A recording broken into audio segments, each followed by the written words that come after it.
The phone rang at 4 a.m., and a woman's voice, sharp and pleased with herself, said, "You're being evicted. This place is mine now." She expected begging. She expected crying. Instead, I sat up slowly, let my old back crack into place, and smiled into the dark. Because yesterday afternoon, while she was busy rehearsing that speech in front of a mirror somewhere, I had signed the last document that turned this house into a trap with her name written all over it. She didn't know the sheriff on duty was already briefed. She didn't know the deed she was bragging about was going to put her in handcuffs, not me on the street. She didn't know that by the time the sun came up, my little old house would cost her everything she thought she had stolen. "Is that so?" I asked, keeping my voice calm. "And who exactly are you?" "You'll find out at 9, she said.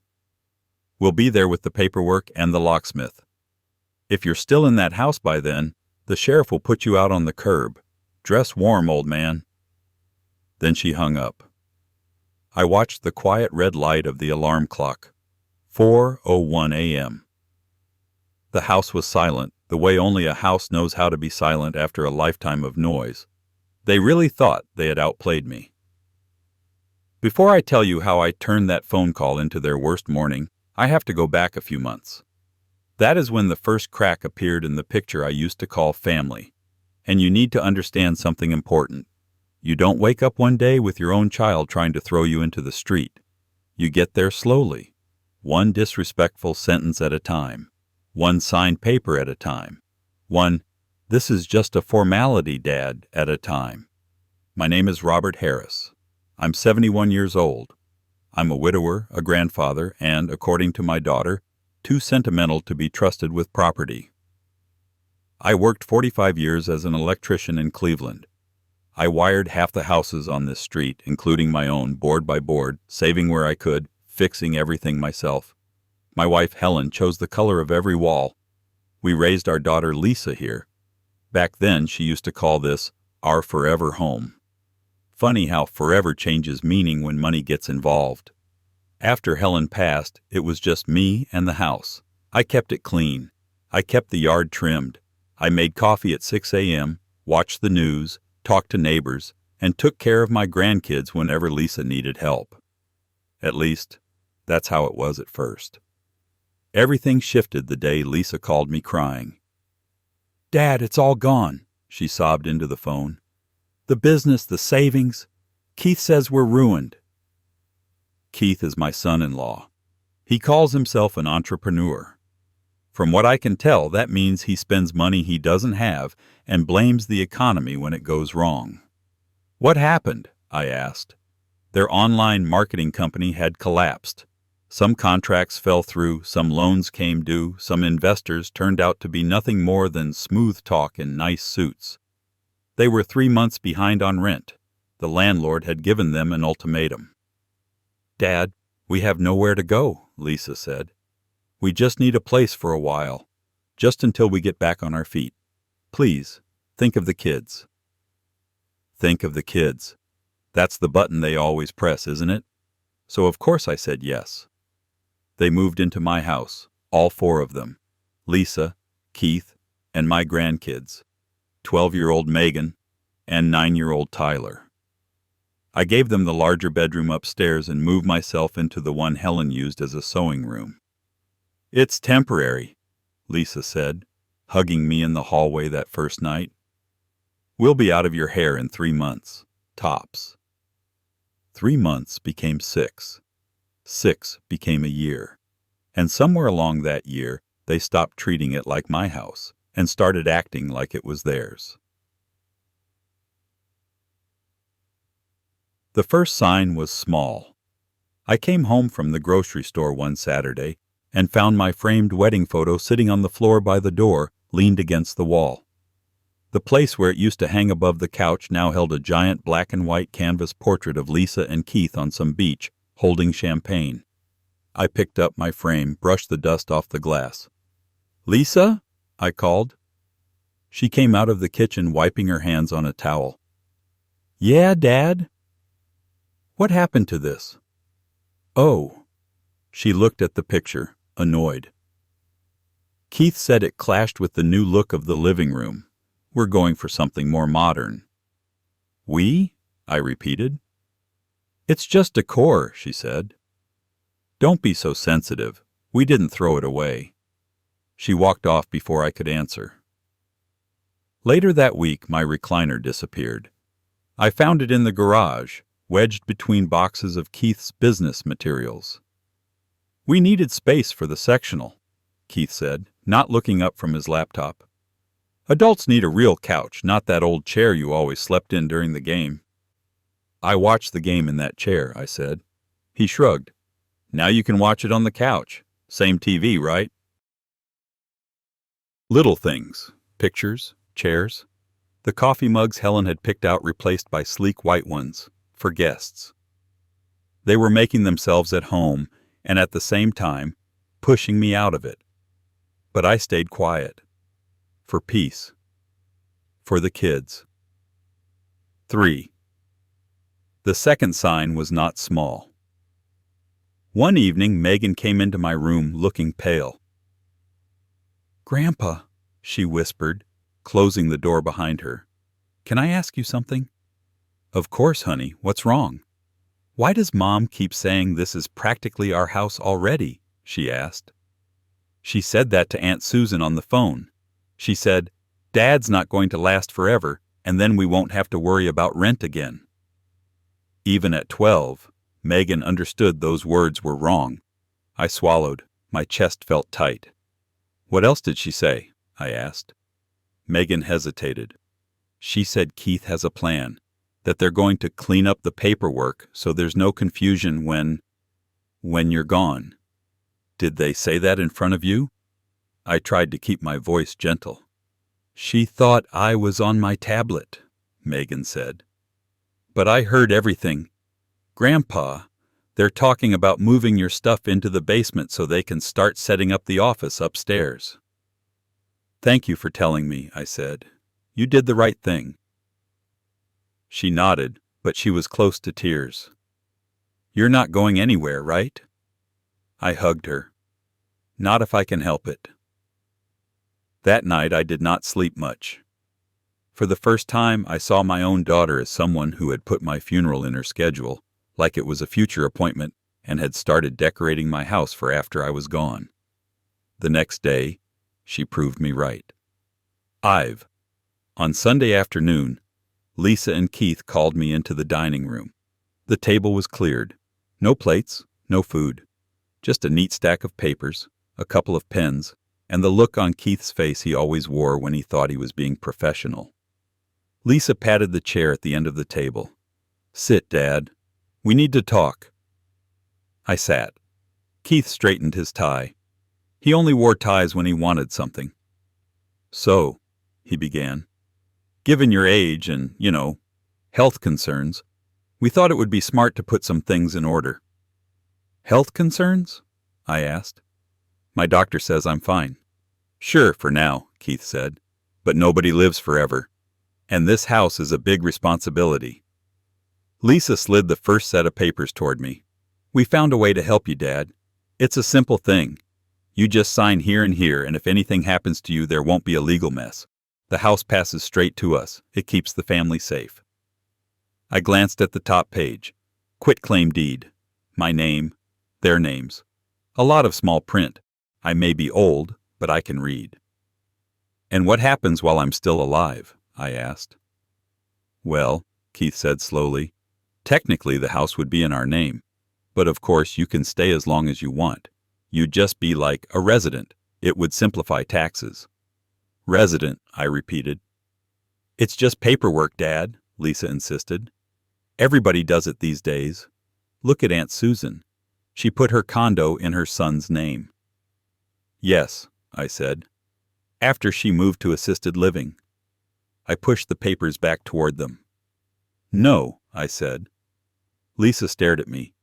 "What do you mean, no?" "I mean exactly that. I'm not signing my house over while I'm alive." Keith's jaw clenched.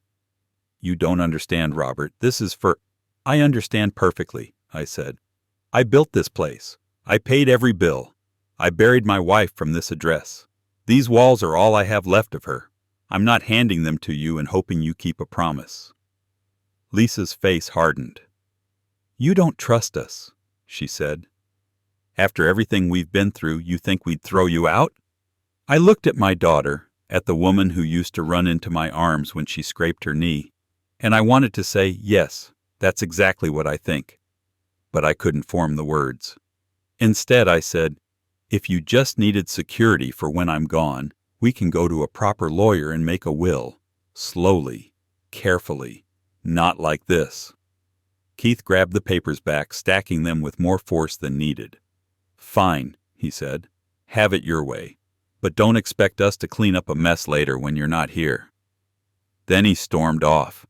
Lisa looked at me for a long second. "You're making everything harder, Dad," she said quietly. "We're only trying to help." She picked up the papers and followed him. I sat there staring at the empty table, knowing one thing for sure.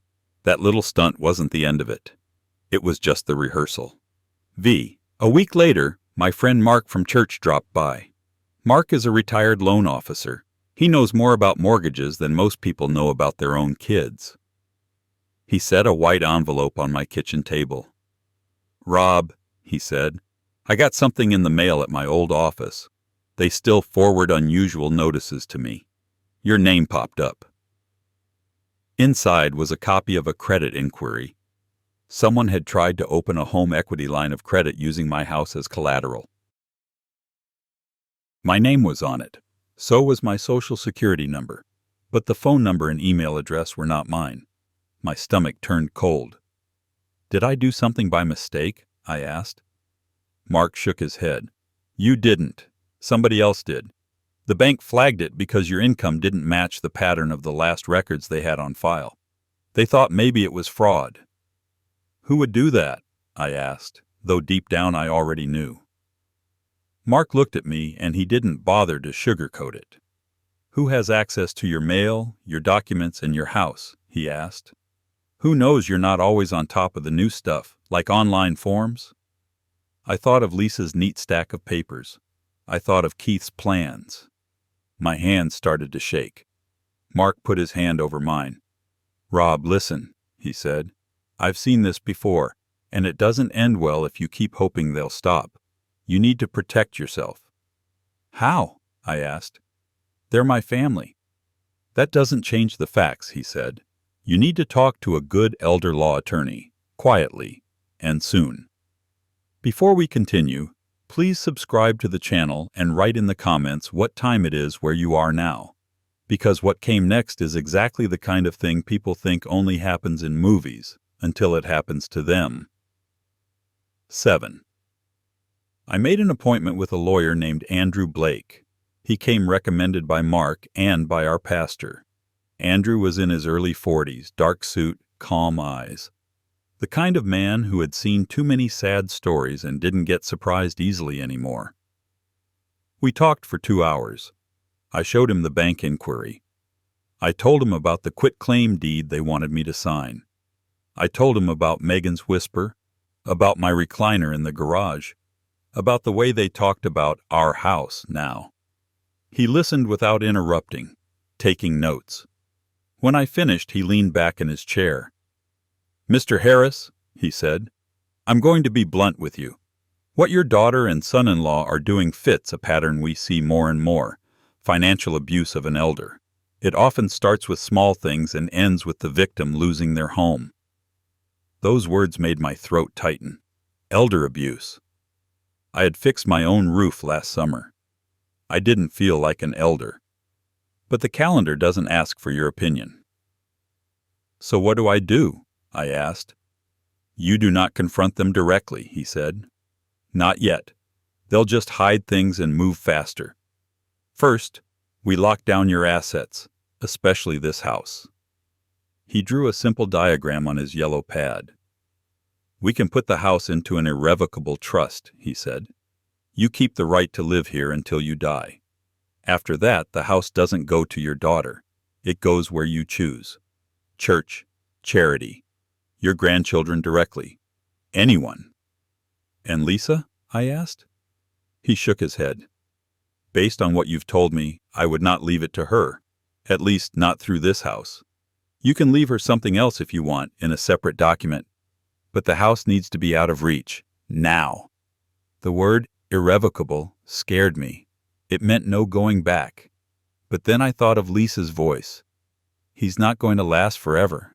I thought of Keith's little speech about me being a resident in my own home. Do it, I said. Put it in the trust. Andrew nodded. We'll also record a notice with the county, he said. So if anyone tries to file a new deed without your consent, it will raise a red flag.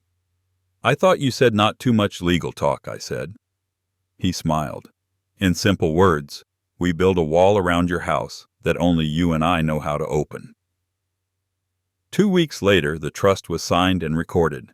The house was not in my personal name anymore. It belonged to the Harris Family Home Trust, managed by Andrew's office, with me as the lifetime occupant. If you're still with me, remember that part, because that piece of paper is what turned their plan against them on that final morning. 8. For a while, things calmed down. Lisa and Keith stopped talking about paperwork in front of me. They were colder, more distant, but they behaved, at least on the surface. Then one night, Megan knocked on my door again. It was 10:30 p.m. The house was quiet. Come in, I said. She slipped inside, shut the door, and sat on the edge of my bed, twisting her fingers together. Grandpa, she whispered, they did something with your signature. My heart sank. Tell me. They printed out a paper with your name on it, she said. They were practicing your signature on tracing paper. Keith showed Mom how to copy the way your R loops. How do you know? I asked. I couldn't sleep, she said. I went to the kitchen to get water. I heard them laughing in the dining room. When I peeked, I saw them. The paper said deed at the top. Did they see you? I asked. I don't think so, she said.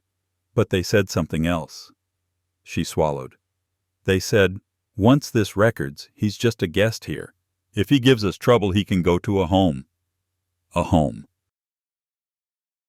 We all know what that means. I felt something cold and steady rise inside me. Thank you, Megan, I said. You did the right thing. I gave her a hug and sent her back to bed. Then I sat at my desk, turned on the lamp, and stared at the trust papers Andrew had given me. They were trying to steal a house that, legally, was no longer mine to give. That gave me an idea, an ugly one, a clever one, the kind of idea a man only allows himself to have when he realizes his own child has already crossed a line there's no coming back from. Ike's. Second hook. The next day, I called Andrew. Can a forged deed actually kick me out? I asked. Not if the house is in the trust, he said. The best they could do is make a mess that we'd have to untangle. But you would not lose your right to live there. Still, forgery is a crime, a serious one. What if, I asked slowly, we let them walk into that crime with both feet, on record? Andrew was quiet for a moment. Are you asking what I think you're asking? He said. I want to stop them once, I said, and for all, not just scare them, not just put up another fence they'll try to climb over in 6 months. I want this to end. Andrew sighed. Legally, he said, if they forge your signature on a deed or a loan, that's felony fraud and possibly identity theft. If we can prove it, they could face charges. But this is your daughter we're talking about. I know exactly who she is, I said. There was a long pause. All right, he said finally. Here's what we can do. But you need to be sure, Mr. Harris. There's no going back from this. Once we push this button, it's pressed. I'm sure, I said. By the time we hung up, the plan was in motion, and I had taken my first real step toward the 4 a.m. phone call that started this story. X. 2 weeks later, a thin letter appeared in our mailbox with the county recorder's logo. Lisa grabbed the mail before I did, as she often did now, but she left that one on the counter. I guess the official envelope looked too boring. After everyone went to bed, I opened it. Inside was a simple notice. A new deed had been submitted for recording involving the property at my address. Because of my trust, the recorder's office was required to send me a notice. A copy of the deed was attached. I read it carefully. Someone had transferred my house from Robert Harris, an unmarried man, to Lisa Parker and Keith Parker, husband and wife. The signature on the last page looked like mine at first glance. But I don't put a little hook on my R. Keith had added one. Andrew got the same notice directly from the county's system. He called me first thing in the morning. "It's exactly what we expected," he said. "They forged your name. The good news? Because the house is in the trust, this deed is legally worthless. It tries to transfer a property you don't personally own anymore. But it's great evidence." "Evidence for what comes next," I said. "Yes," he said. "Now we involve the police. Carefully." 11 Detective James Harper was not what I expected. He was in his 50s with gray at his temples and tired eyes, but there was nothing lazy in his manner. He came to my house the next day in plain clothes, not a uniform, and he shook my hand like a man who still believed in doing his job properly. "Mr. Harris," he said, looking around my living room, "we deal with all kinds of fraud. But when I see children doing this to parents, it bothers me more than most. So let's do this by the book." We laid everything out on my coffee table: the bank's credit inquiry, the forged deed, the trust papers, Mark's letter, Megan's account of what she'd overheard, Andrew's notes. Detective Harper took photos, made copies, asked quiet questions. "Have you confronted them?" he asked. "No," I said. "Good," he said. "Don't. Not yet." "What happens now?" I asked. "Now," he said, "we open a case. We send a formal request to the recorder's office for their security footage from the day this deed was filed. We subpoena the notary who stamped it. We track where it was printed." He looked at me. "And when we're ready," he said, "we give them enough rope to show us exactly how far they're willing to go." 12. You might think all of this took years. It did not. From the day Lisa moved into my house to the day the phone rang at 4 a.m., only 16 months passed. 16 months to go from, "Dad, we have nowhere to go," to, "You're being evicted. This place is mine." Let me tell you about the day before that call, because that was the day I stopped being the confused old man they thought I was. 13. Yesterday. Yesterday started like any other Wednesday. I woke up at 6, made coffee, and listened to the sound of my own house being used like a hotel lobby. Keith yelling into his phone about clients, Lisa banging dishes in the kitchen, Tyler running up and down the stairs, Megan quietly packing her backpack for school. By 10, the kids were gone. Keith left for some meeting. Lisa stayed home, working on her laptop at the dining table. I, on the other hand, had an appointment downtown. "Got a doctor's thing," I told Lisa. "Might be there all afternoon." She barely looked up. "Okay, Dad, don't forget your cane." I don't use a cane. I left the house anyway. My first stop was Andrew's office. He handed me a folder. "Everything's ready," he said. Inside were 3 key documents: a formal eviction notice, signed by the trustee of my house, addressed not to me, but to Lisa and Keith, as unauthorized occupants with no legal right to stay. A letter to Detective Harper confirming that Lisa and Keith had recorded a forged deed and attempted to use it as proof of ownership. A signed agreement with a woman named Amanda Cole, a property investor Andrew knew, stating that the trust had agreed to sell the house to her company with one strict condition: I kept the right to live in it for the rest of my life, rent-free. Any other occupants had to have my written permission. In simple words, I had sold the house, but not my place in it. "Are you comfortable with this?" Andrew asked. I nodded. "I don't need to own the walls," I said. "I just need to sleep inside them, and I want them to learn that they're not untouchable." "We'll record the sale this afternoon," he said.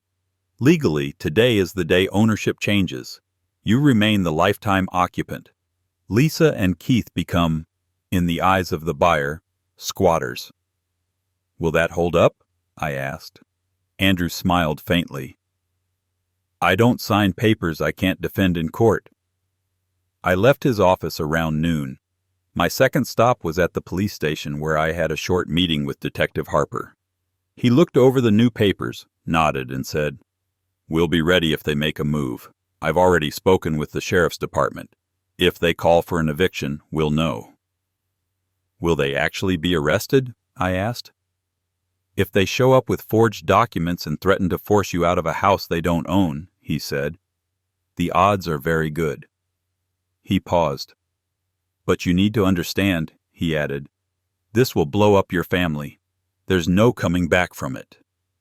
"My family," I said quietly, "was blown up the moment my daughter decided to forge my name." He didn't argue. By 3 p.m, the sale was recorded. The Harris Family Home Trust had transferred the property to Cole Properties, LLC, with my life estate written into the deed. By law, that change became effective that same day. By 5, I was back in my kitchen stirring a pot of chili. Lisa came in, scrolling through her phone. "Everything okay at the doctor?" she asked absently. "Just fine," I said. "How was your workday?" "Busy," she muttered. "But it's all going to pay off soon." If she only knew how those words sounded to me. That night, I went to bed earlier than usual. I knew the storm was coming. I just didn't know it would start at 4 a.m. 14. The call. The phone rang on the nightstand like it wanted to punch its way into my dreams. I squinted at the screen. Unknown number. My first thought was bad news about someone my age. At 71, late-night calls rarely bring good news. "Hello?" I croaked. A woman's voice, bright and businesslike, filled my ear. "Is this Robert Harris?" she asked. "Yes." "This is Carla Mason," she said. "I'm calling on behalf of Lisa Parker and Keith Parker, the legal owners of the property at 1842 Willow Lane. I'm a representative for the eviction and property transfer. I'm calling to inform you that you need to vacate the premises today. By law, they have the right to take possession, and you have none. You're being evicted, Mr. Harris. This place is theirs now." It took a lot of effort not to laugh. "You're calling at 4 a.m. to tell a 71-year-old man he's being thrown out of his house," I said. "Classy." "I'm calling early so you have time to pack," she said, sounding annoyed. "We'll be there at 9 with a locksmith and a sheriff's deputy. If you are still inside, you will be removed." "We?"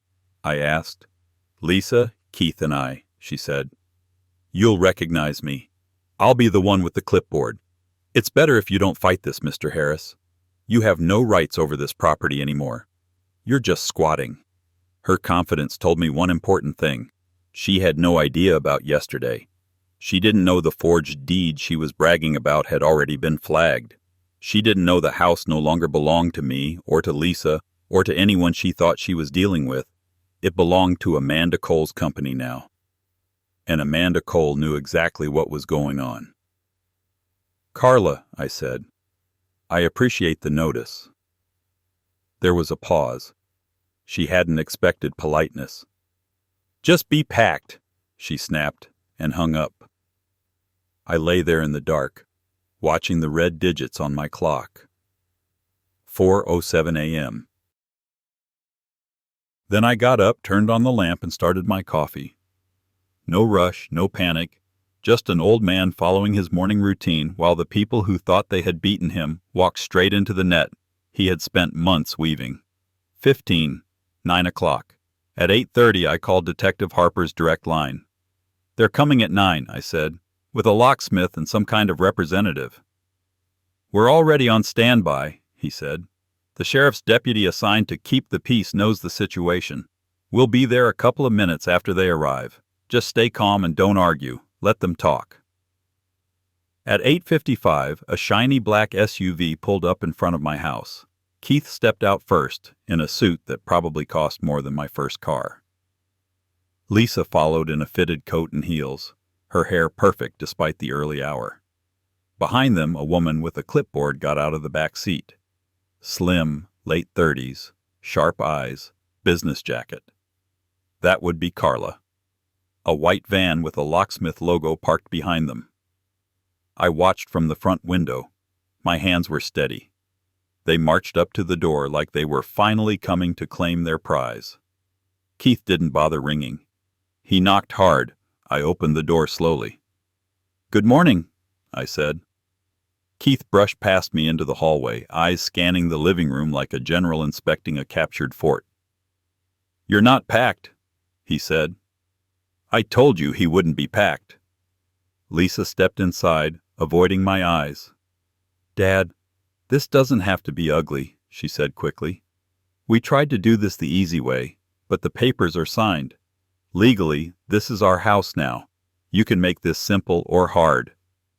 Carla stood in the doorway, flipping through her folder.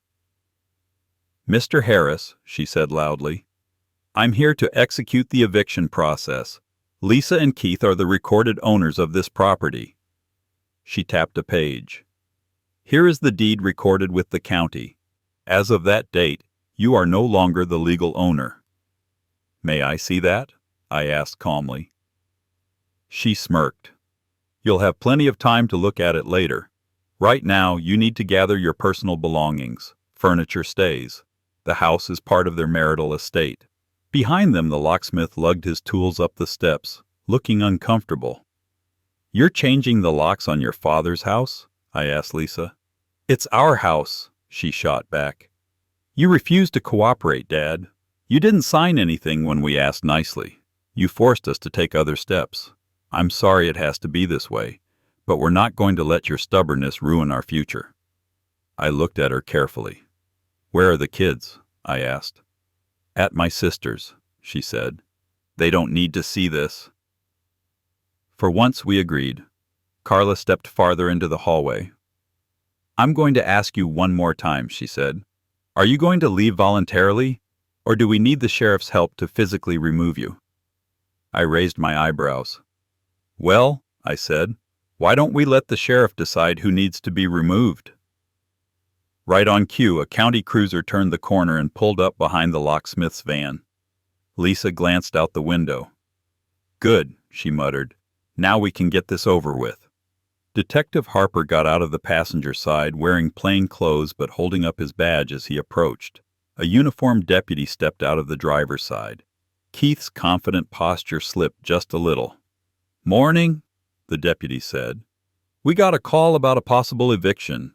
Everybody calm and civil here?" "Deputy," Carla said at once, stepping forward. "Yes, we're calm, but this man is refusing to leave. I have the recorded deed showing my clients as the legal owners. We just need you to explain to him that he has to go." She handed over a paper with a flourish. The deputy took it. So did Detective Harper. Harper scanned it, then looked up at Carla. "Where did you get this deed?" he asked. "From the county records," she said. "It proves Lisa and Keith are the owners." He flipped to the last page. "Interesting," he said. "Because we have a complaint on file from Mr. Harris stating that this very document was forged." The color drained from Keith's face. Lisa looked between them, confused. "Forged? What is he talking about?" Harper held the deed closer. "See this signature?" he asked. "We have security video of your husband and the notary recording this at the county office. We also have expert analysis that says this signature does not match Mr. Harris's known signature on his trust documents." "Trust documents?" Lisa repeated. "What trust documents?" That hit her harder than anything else. "Maybe I should explain," I said quietly. I took out my own folder, the one Andrew had given me.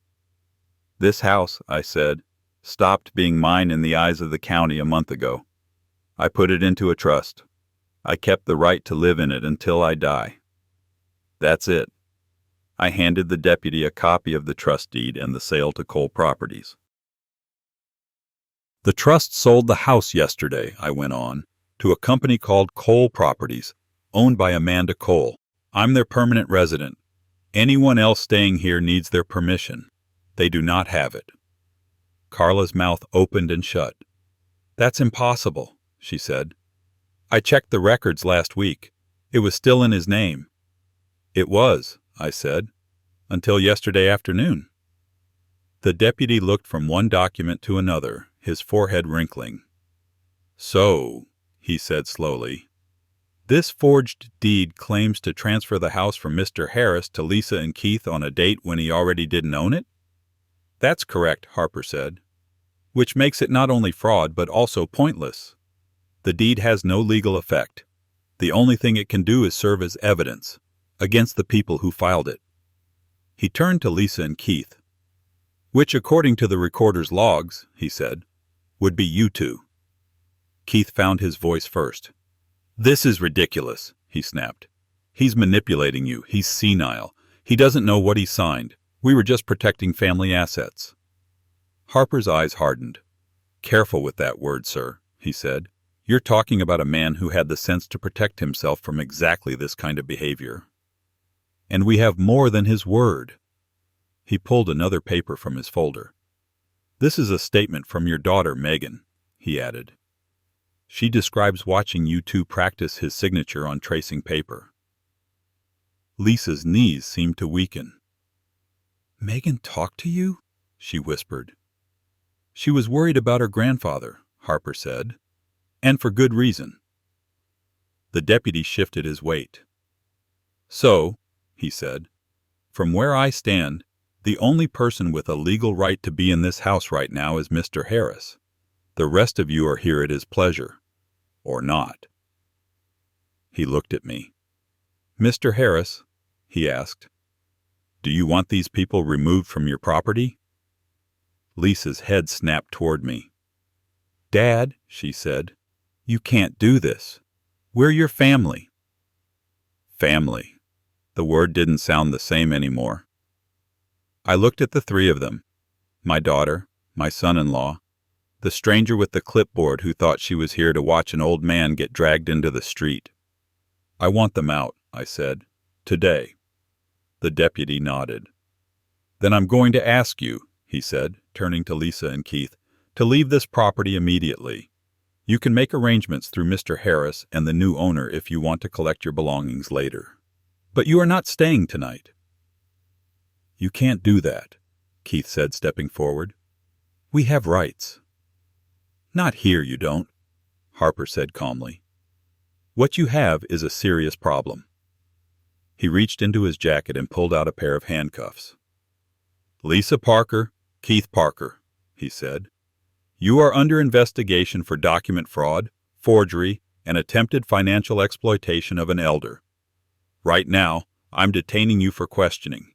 You have the right to remain silent." Lisa started to cry. "Dad," she sobbed as Harper read them their rights. "Please, stop this. Tell them it's a misunderstanding. Please."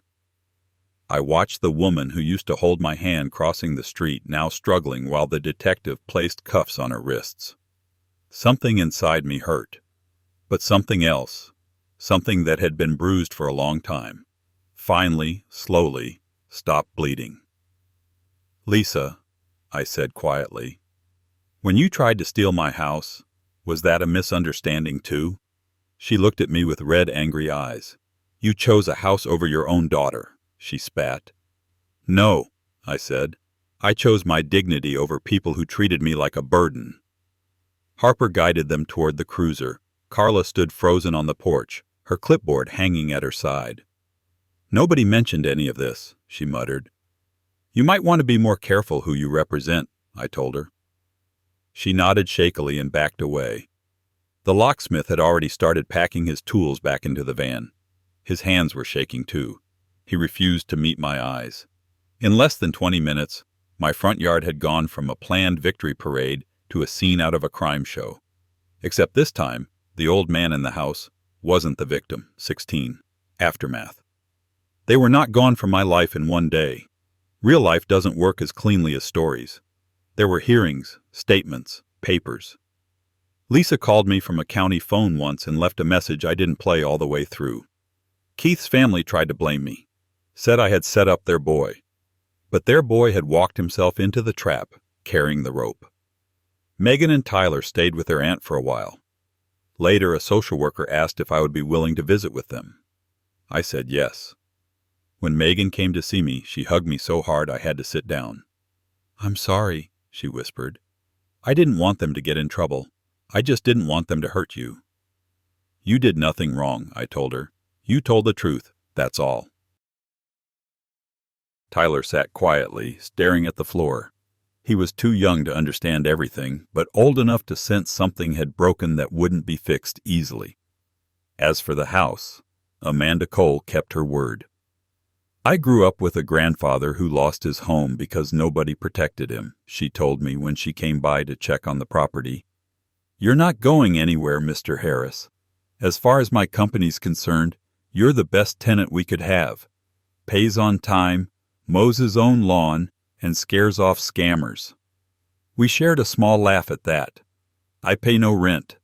In exchange, when I die, the house will be sold, and the money will go to a scholarship fund for kids who grew up like Megan and Tyler, stuck between adults who made bad choices." I changed the locks that same week. This time, by my own choice. I put my old recliner back in the living room. I rehung the wedding photo over the couch. Helen's smile looks down on me again, steady and kind. Some nights, when the house is quiet and the clock ticks in the hallway, I think of Lisa as a little girl, feet dangling off the end of the couch, asking me to read just one more story. I think of that girl and the woman she became, and I ask myself where exactly the road twisted. Maybe it was the first time I said yes when I should have said no. Maybe it was the day she decided that love without limits was the same thing as money without limits. I don't know. I only know that at 4 a.m, when the phone rang and a stranger told me, "You're being evicted, this place is mine," I had a choice. I could have rolled over and died, or I could do what I did yesterday. 17. The question. That brings us back to you. Maybe you're sitting in a small apartment looking at a photo of children who don't call anymore. Maybe you're a son or a daughter who recognizes a little too much of yourself in Lisa and Keith. Or maybe you're just someone who wanted to hear about an old man who refused to go quietly. Either way, you've heard my story. I protected my home. I let the law do its work. My own daughter ended up in handcuffs on my front lawn. I kept a roof over my head, but I lost what little was left of our relationship. Was it worth it? I think about that every day. I know what Helen would have said. "You did what you had to do, Rob. A house is just wood and brick, but your self-respect is something you carry to your grave." So now I'm asking you, do you think I did the right thing? Write in the comments how you would have handled it, what you would have done in my place, and what you think a father should do when his own child tries to throw him out of the house he built with his own hands. My grandpa's worst really happened. I believe him. If you want more true tales stories like this, hit subscribe.